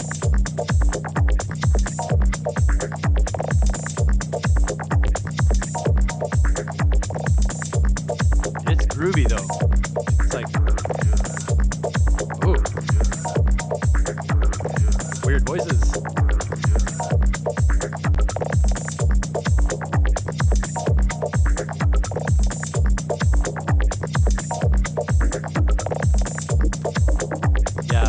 wider on the delayed stab.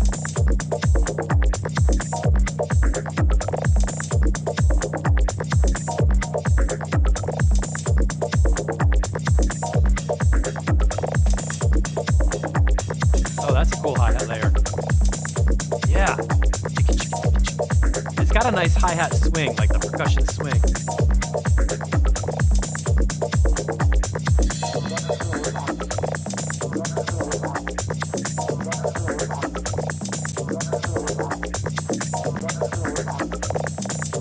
Definitely minimal and groovy.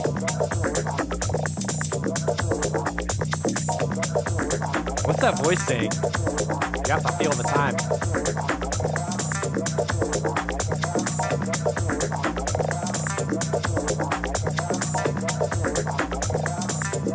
All right, let's get some bumps. Oh. There's a clap?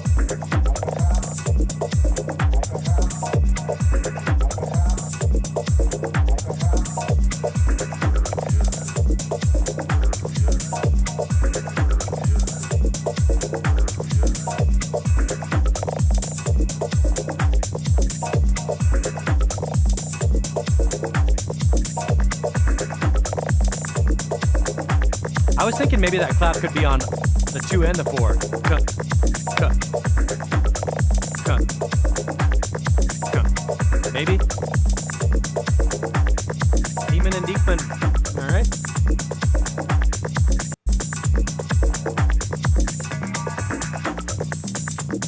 Was that a little transition like, what was that? That was cool, like little metal bells, like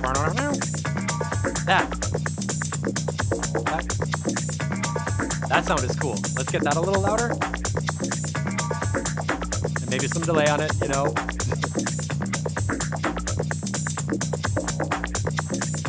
That bass line is cool.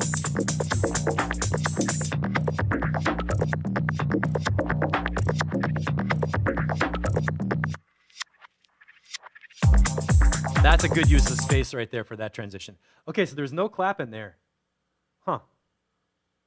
There's space in there you could have like, or like a snick, like a clap, or you know, like a snap thing on the 2 and 4. I dig how you cut out the beat before that drop. Coming up right here.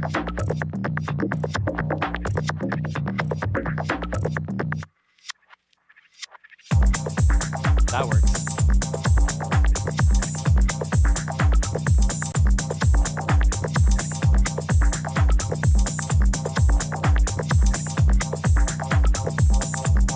I think I would. Little like 2 and 4 beat snap. Shepherds, what do you mean? Hear that bass line groove more open or dirtier? Like distortion on the bass line, or what do you mean more open? Like if there was high frequencies on it, like a filter opens up? I really like the clicky.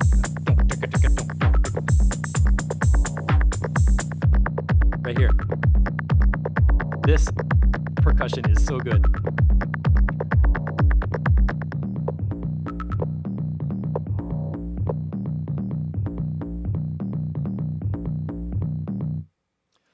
We just got the whole bass line secret right there. It is a clap in one of the loops. Say, I heard that like, there it is, right? Right there.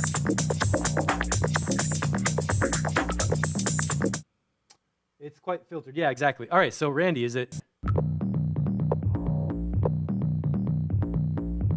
there a filter you could open up so it goes, I mean, not to make it into an acid track, but just,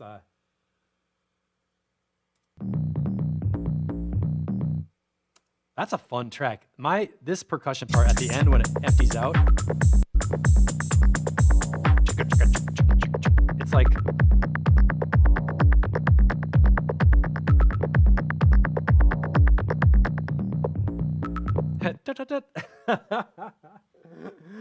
this is a cool track. So you got a lot of comments from people, you know, take the ones you like and make another mix and bring it back on Wednesday, because you're making some really cool stuff and getting it done, and it's great to see your releases coming out. So it is 1:37. If I didn't play your track, type in something. Type in the word something. And let me know, because whoever's here, I want to get with you. Let's do Donats and Let Them. He's also been cranking out a bunch of new house music. So Adam Hatfield, Donats. Did we hear this on Wednesday? I think we did. Little scratchy dirt on there.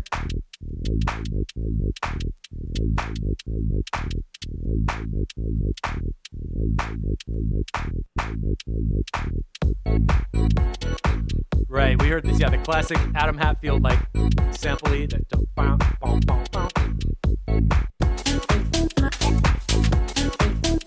Yeah, I think this might be the same version we heard last time.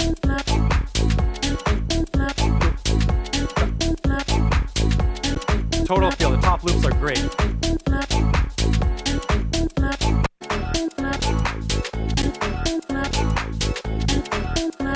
Matt Schultz.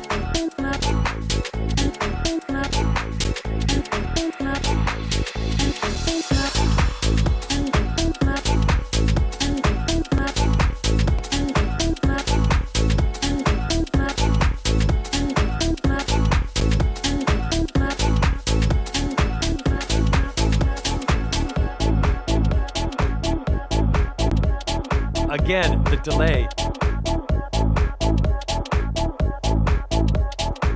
That's a nice long one.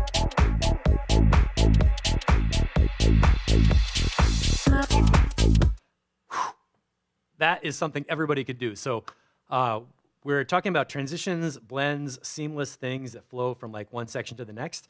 So what we had was a vocal sample that went into a long delay, and the delay kept going. It filtered down a little bit and then turned into like a transition with a reverse cymbal crash that came back in, and then the voice came back. How cool was that? Let's hear that again.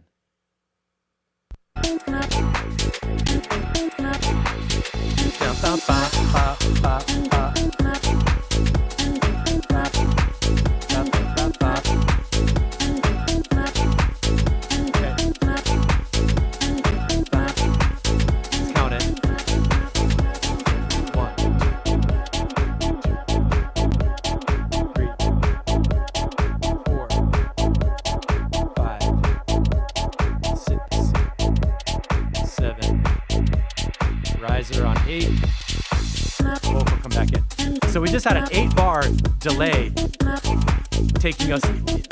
What I'm saying is you can make 8 bars of music really interesting by just having a delay kind of echoing on top of it from the previous part, and then at the end of the 8 bars you do a little riser and you're into a new section, and it just keeps it super fresh and interesting. So anybody, if you ever have a dead section in your track of 8 bars and it feels like nothing's happening and you need something, don't go add a new lead or add a new drum beat or whatever. It can be so simple. Just get a long quarter note delay.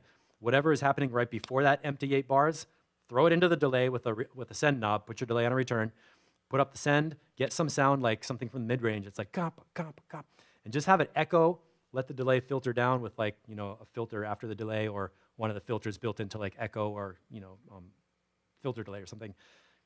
And then let that go for 8 bars, and it makes it automatically super interesting.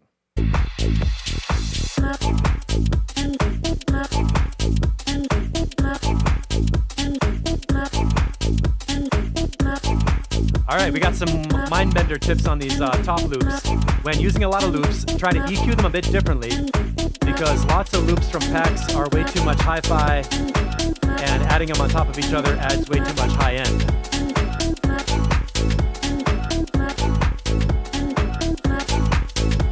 So what I do with that is I do take several top loops, but I do like chop them. So like here's the high frequency ones, here's the mid-range ones, and also cut the durations of them so they kind of interlock and make one groove that's made of several parts.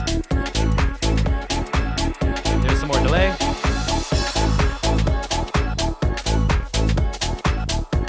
Feels a little bit, I think we talked about this on Wednesday, like that French house, that Cassius kind of feel.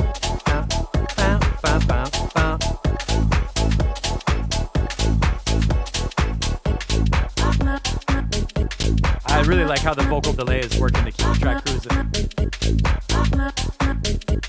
I would actually like to hear a Mindbender mix of this track too. Tom, hey, what's up? Is that Tom Bassline? Let's see where we go here.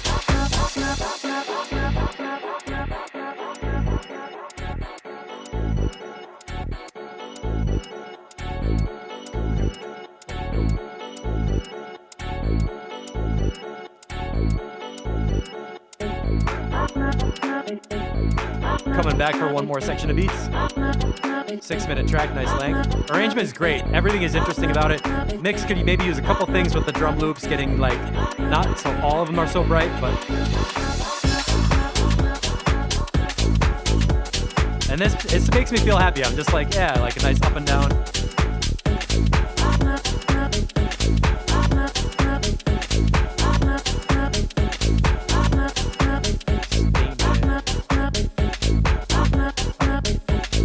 And then if we had a little like empty section of just bass and drums at the end, that would make it perfect. So cut out one of the, like, cut out one of the high sample layers.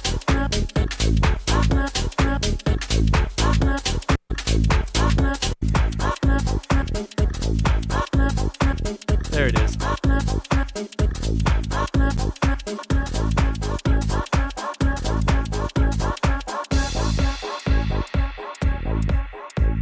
Again with the delay, that makes it so good. You hearing that Juno 106?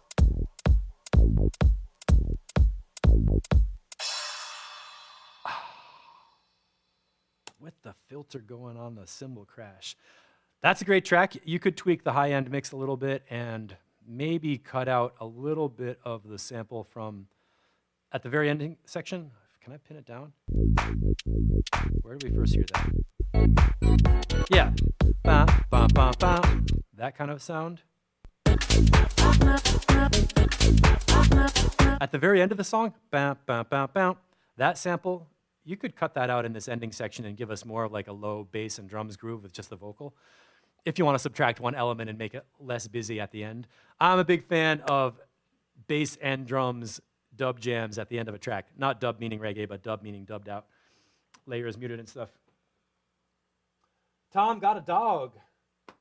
Oh my goodness. Mindbender, yeah, a bit more open sound. So like muting some of the layers, getting a little bit more open space. But overall, Adam, that's awesome, and that's a new track, so it's really good progress for what it is. Whoa, what just happened? And I think we did Mark Troy. I think that's the same thing we did on Wednesday. Benny Blanco also. Matt Schultz, 9 days ago, Tranquility. Shepherd's got a pug. Well, let's take it out with some dub. So thanks for watching, everybody. This has been Track Feedback with your host, Steve, mouthful of words, knots, because I talk on top of everybody's music. I really appreciate y'all showing up, hanging out till the end, and being part of the Mixotexture community and the Discord vibe. It is so much better since we moved to Discord. And I know I don't comment on every single thing and I don't see every single post. We are at the point where I feel like I can't quite follow every single thread every single day as much as I would like to, but I love it that there's interactions where everybody's supporting each other. And if anybody is watching this who's not part of our crew, thank you for watching all the way to the end. That's kind of a miraculous thing.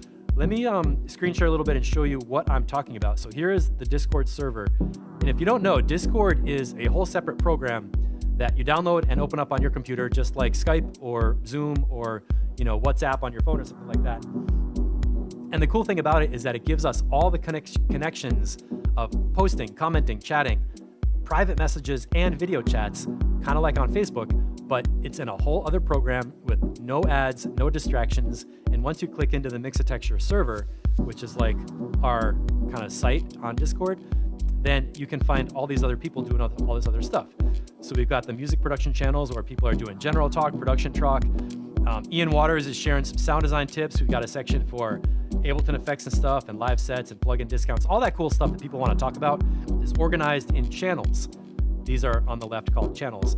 So when you want to find a conversation from before, you can go there and find it like a tab on a site, as compared to Facebook where things just go in this infinite scroll and get lost at the bottom. And Facebook has groups and notes and places to do it, but Discord is just so much more fun. You get to know people at a deeper level, and it's more focused with the group of people who really want to be here and be involved in it, and not just every rando person on Facebook plus 20 ads. And then in the lower section where it says feedback down here, feedback, this is for people who are in the Track Feedback crew, which is a paid monthly subscription, and you get more support, you get comments, you get to post and share things and have help from a bigger community of people. And these are the tracks that we play on the live feedback every week, or twice a week actually. And along with this, there's a whole section on the Mix and Texture member site where we host the replays, we host interviews, and a contact network of people you can use as resources who are record label owners, mix engineers, mastering engineers, and get in touch with actual professional people who are putting out records, running studios, and can give you advice and help on your tracks to get them ready for release and put them out. So if you want to join up, what you do is go to the Mix and Texture members site, courses.mixandtexture.com, and there is a little window called Track Feedback Crew. And you click into there, you can click learn more or click sign up now.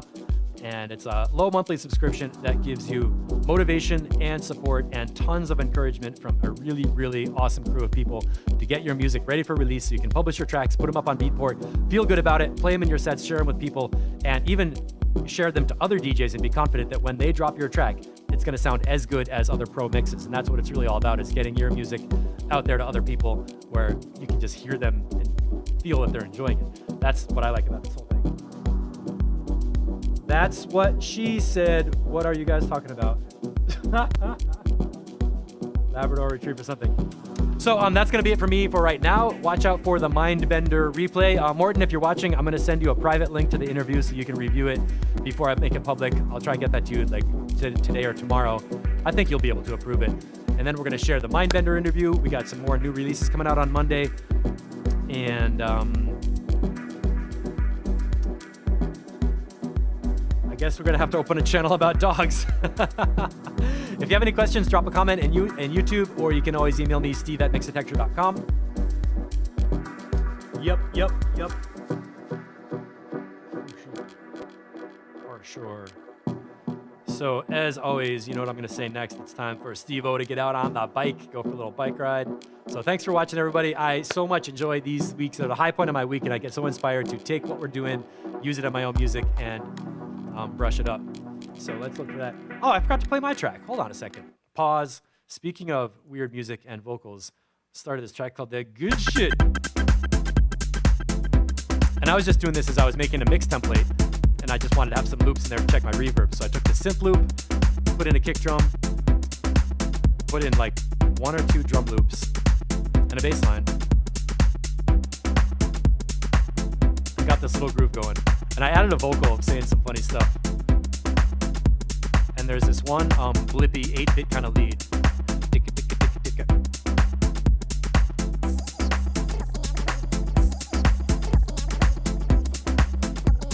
Little chipmunk vocal that it's for fun. It's not gonna stay like that.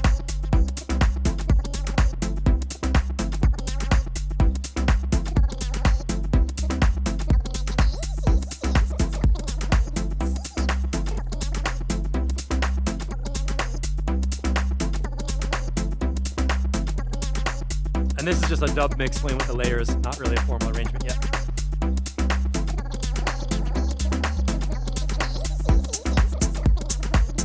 Closed hi-hat comes in.